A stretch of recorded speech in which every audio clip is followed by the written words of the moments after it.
This is the AirDoctor 2000 air purifier. It is brand new. We just got it in-house.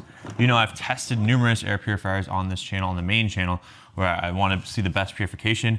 AirDoctor, Jasper were the top two. It seems that AirDoctor is copying Jasper's design. I don't know if these are already made, but the whole tall funnel design I think is very interesting, and I'm very excited that more companies are doing this because competition is great. Now this is what it looks like. This is how it looks on the top. It shows you it's best run in auto mode.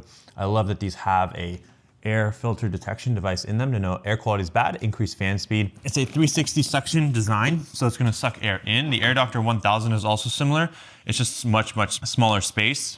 This is for bedrooms, nurseries, home offices under 610 square feet. Obviously, it also depends on your ceiling size as well because cubic feet matter. Now the lesson learned, take this off slowly because you don't want any residue to stay. Now you always, when you purchase these, you have to remove the air filter out of the bag that's inside. This has the 360 air intake, so all these holes that you see around the entire unit are gonna suck air in.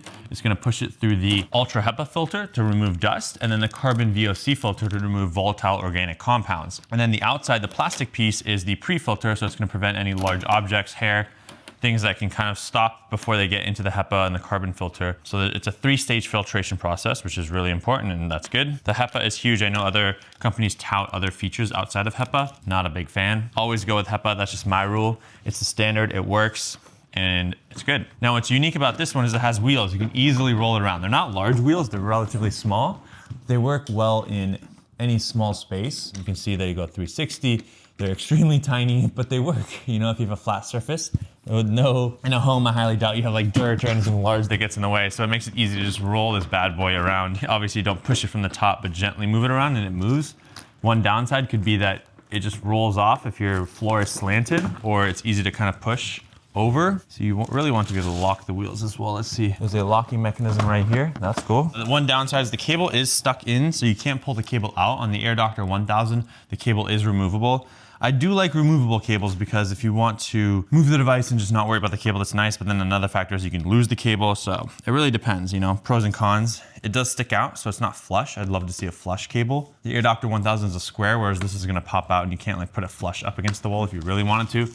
But it is 360 air suction, so you do want a little bit of space around it to maximize the airflow as much as possible. Now, when you're moving these filters, be careful. You don't want to damage the HEPA filter, so be very gentle, because if you damage it, that's your fault, and this will just be less effective. Now, as you can see, this is a UltraHEPA filter plus a premium carbon VOC filter. It looks like it's a 2-in-1. It's already all built in. You can see the carbon is the black stuff on the inside, the UltraHEPA is on the outside. We're gonna put the pre-filter back on. It looks like it's magnetic, so it's super easy to put on and take off. Maybe not super easy. Boom, slides right in, so that's good. Go ahead and plug this in. And you can see on the top here, before I do that, you can see it says AD4000. You have a timer, ion dimmer for lights. So if you're gonna put this in a bedroom, it's really good to dim the lights. Filter replacement, icons, auto button, and then it has 6 speeds, it looks like, which is the AD1000, I think, has 4 speeds. This is the AD4000. It's supposed to be a new and improved up and over the 3500 model, which is the one that I have. This is the all-new AD4000. Sorry, this will require a little more editing.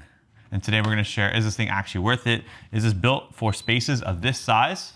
Put the text here. Yeah, this is not the same one. So now with the newest AirDoctors, I love that they have icons to show you the air quality. This has a power button.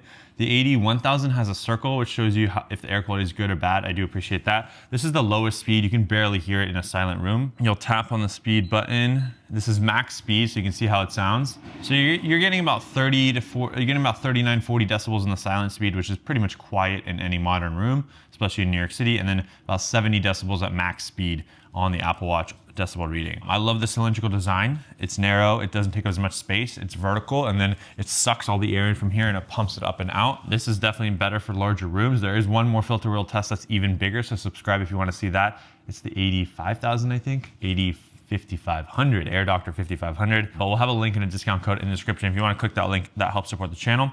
I'll have a video testing all of the AirDoctors if you want to see that. It'll be linked on the main channel at Shervin Share. Subscribe, follow me on Instagram. See you in the next video. Peace.